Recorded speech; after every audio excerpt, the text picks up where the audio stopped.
Welcome back to another music lesson.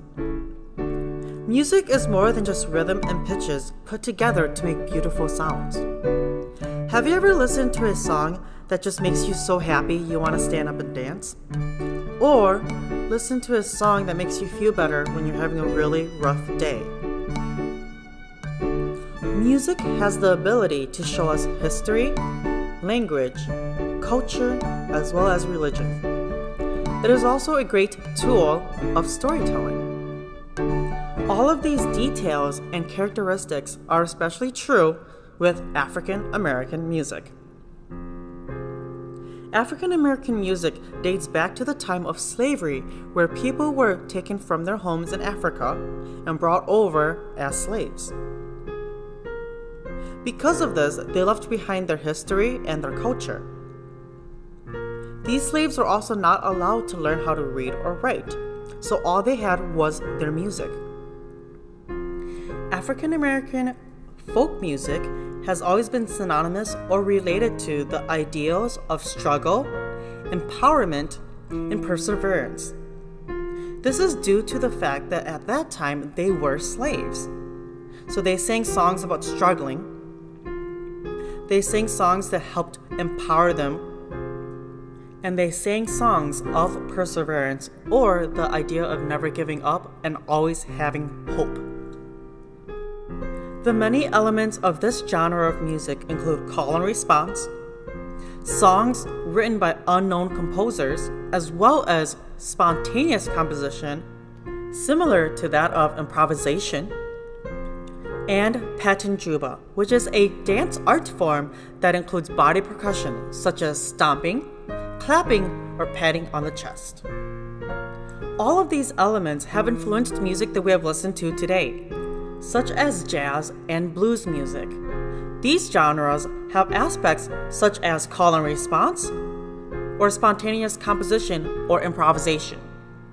This in turn led to the creation of music that we know, such as pop music, hip-hop, rock and roll, and many more. African American slaves also influenced music through their instruments. Did you know that the banjo and the drums were inspired by African American culture? Even though they didn't bring the instruments with them, they were able to recreate these instruments and were adapted into our new genres of music. Lastly, because they were not allowed to learn how to read or write, African American folk music had to be passed down orally. That means that instead of reading and writing the music like we do today, they had to learn the music through listening and performing it. Folk songs of the African American culture can be broken down into multiple categories.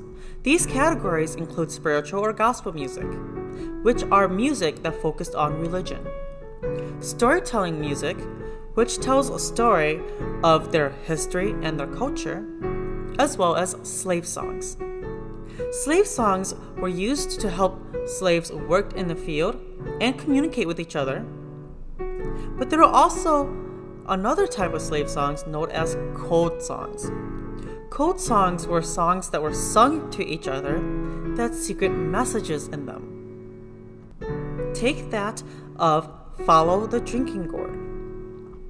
Follow the Drinking Gourd was a code slave song used in a way to help the slaves escape to freedom. In the song, it says to follow the drinking gourd to freedom. The drinking gourd is a constellation in the sky, also known as the Big Dipper. By following the drinking gourd or the Big Dipper, they're following the North Star, which leads them north towards Canada and towards freedom.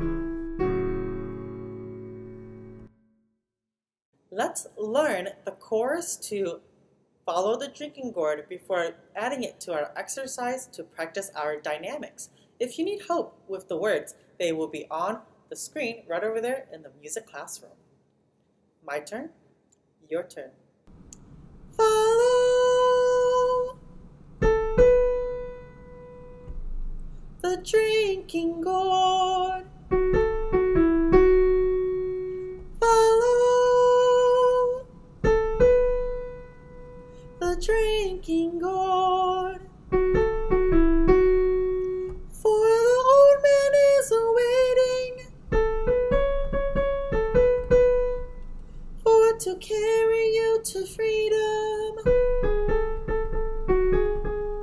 If you follow the drinking gourd. Great work. Let's sing that one more time. My turn, your turn. Follow the drinking gourd. Follow the drinking gourd. For the old man is awaiting for to carry you to freedom. If you follow the drinking gourd.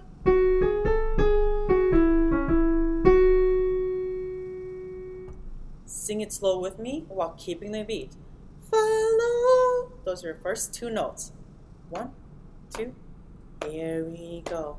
Follow the drinking gourd. Follow the drinking gourd. For the old man is awaiting for to carry you to freedom. If you follow the drinking gourd. It goes a little quicker than you think once you add it all together. Sing it one more time. 1, 2, here we go. Follow the drinking gourd. Follow the drinking gourd. For the old man is awaiting for to carry you to freedom. If you follow the drinking gourd. Here are some dynamics for us to read and practice while we sing the chorus of Follow the Drinking Gourd. Remember, dynamics mark how loud or soft music should be played or sung. These dynamics include a crescendo, which means to get quiet to louder, as well as a decrescendo, getting louder to quiet. Our first example shows us that we start on piano and crescendo into forte.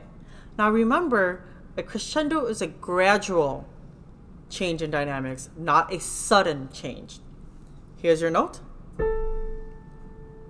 1, 2, ready, go.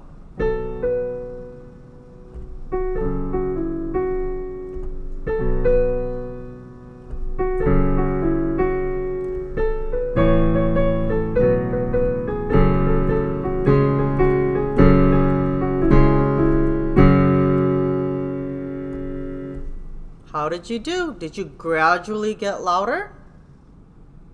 Here is our next example. This time we start on piano, crescendo into forte, and then decrescendo back to piano. So we start quiet, gradually get louder, and then gradually get quiet again. Make sure you balance it so it looks equal. 1, 2, here you go.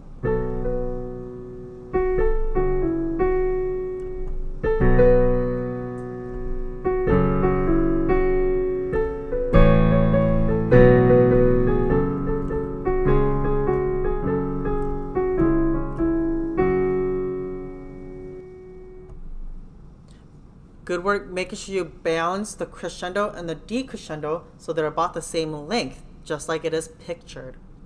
Our last example is going to be a tricky one. We will start off by crescendoing on our first measure, our first Follow the Drinking Gourd. Our second time we sing that, we're going to decrescendo. On For the Old Man's Awaiting for to Carry You to Freedom, you're going to be pianissimo or double P. Do you remember what that means? When we add issimo to something, it means very. So pianissimo means very quiet. Our last measure, Follow the Drinking Gourd, we're going to be medium, quiet, or mezzo piano. So louder than piano, but not too loud. Let's give this one a try.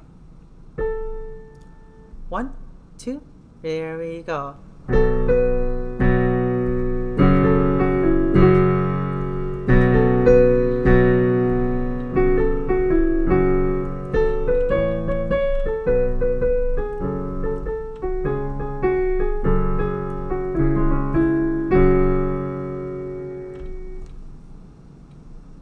Great work practicing your dynamics today, as well as learning about the African American folk music culture and history.